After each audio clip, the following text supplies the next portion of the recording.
that away, and you see the bare mechanism, which is just beautiful. Even the switchgear is unique looking.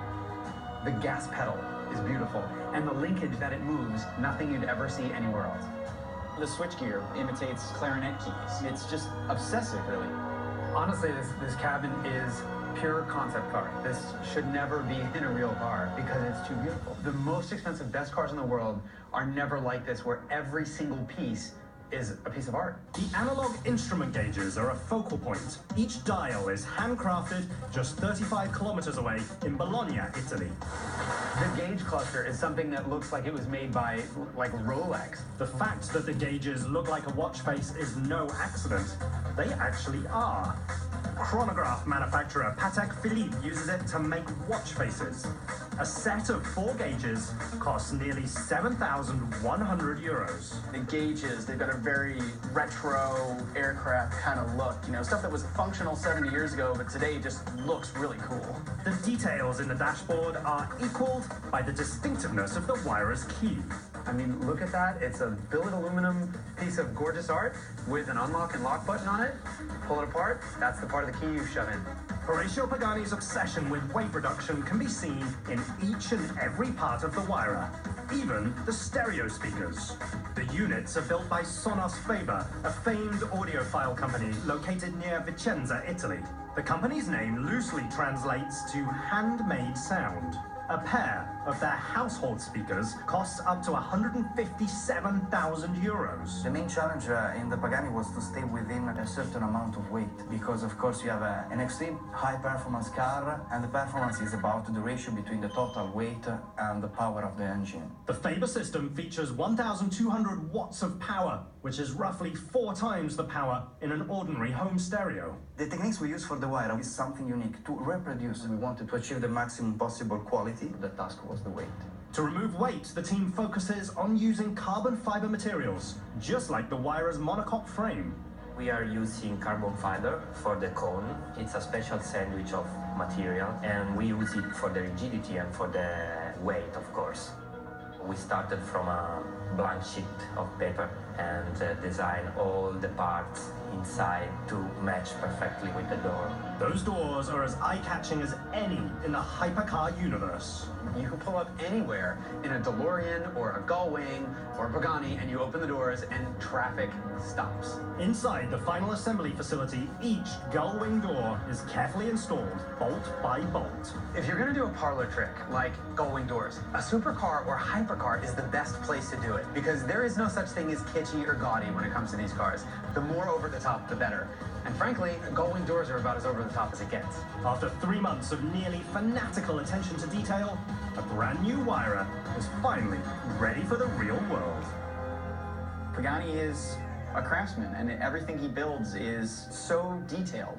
Every little part, you get the feeling that somebody really thought about it and stressed over it and put their life into. It's kind of priceless, and you know, here you have something you can drive. Nearly half of all Wiras will eventually end up in Asia.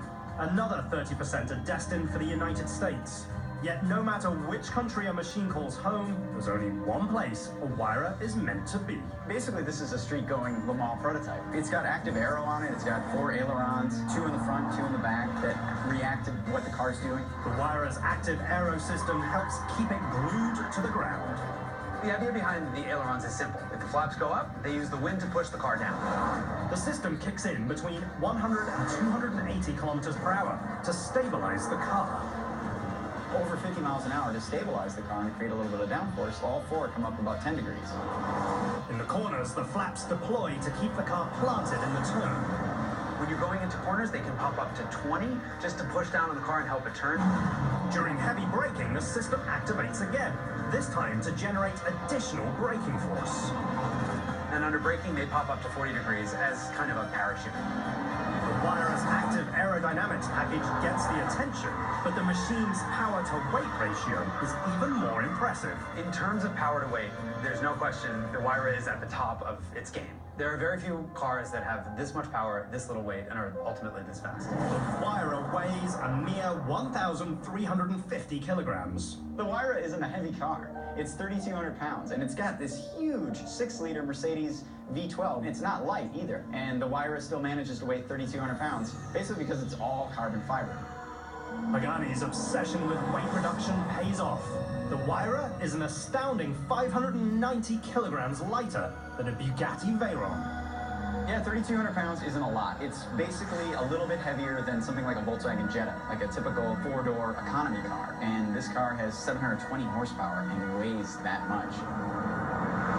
Driving the Huayra is a high-speed, artistic experience, unlike any other. If there's anything the Italians do better, it's theater. The doors fly open. There are ailerons when you hit the brakes. The car opens up like a clamshell. It's there to say, look at me. It's a very fast and dramatic performance. The acceleration is smooth, like when you're sitting on the runway in a jet and they hammer it for takeoff. The astonishing acceleration has a unique sound, too. The soundtrack is not like you're used to. You expect a big, loud, thundering exhaust, but this is really like sitting on top of a jet engine. A jet engine with roots in the highest levels of automotive racing. You've got a lot of race technology in here. Single clutch, automated gearbox, carbon ceramic brakes, something that F1 uses in a different form. The racing-inspired tech catapults the machine to a nearly unheard of 372 km/h top speed. Yet the Huayra's speed blasts right past its scarcity. I've probably driven 2,000 cars in the last couple of years. And I never even thought I'd see a Pagani in person. That's how rare this car is. I've worked in the industry for 14 years, and I'd never driven a Huayra until today. The only other Pagani I've ever seen was at the Geneva show when they introduced the Huayra a few years ago. This isn't just a fast car. It's an experience.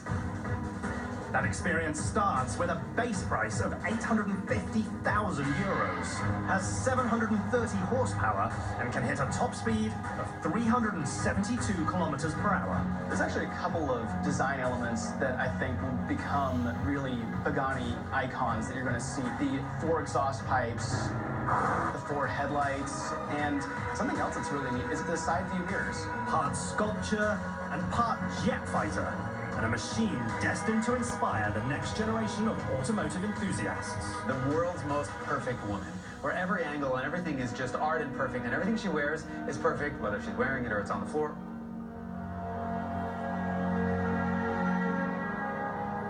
It's a machine that is a testament to one man's vision for automotive perfection. There's definitely some ego to it, but you know what? The guy started his own supercar company. That's not something that happens every day. Brioche Pagani not only built a supercar, he built a hypercar, one of the most expensive in the world, one of the most finely detailed in the world, and he made a successful business out of it. When you pull off that kind of success, you kind of earned it.